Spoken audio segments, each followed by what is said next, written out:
Yung you shall not covet your neighbor's house, you shall not covet your neighbor's wife, magkasama yun sa 10th commandment.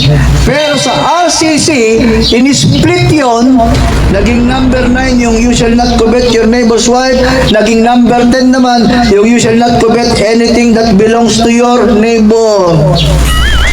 Okay, ano ang kasalanan ng RCC dito?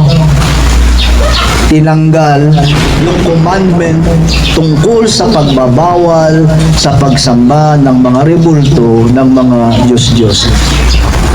Kung hindi ka nagbabasa ng Bible, hindi mo ito matutuklasan. Hindi mo ito mapapansin, mga kapatid. Katulad ko, galing ako sa RCC. Kumakanta pa ako sa choir ni dating Cardinal Sin.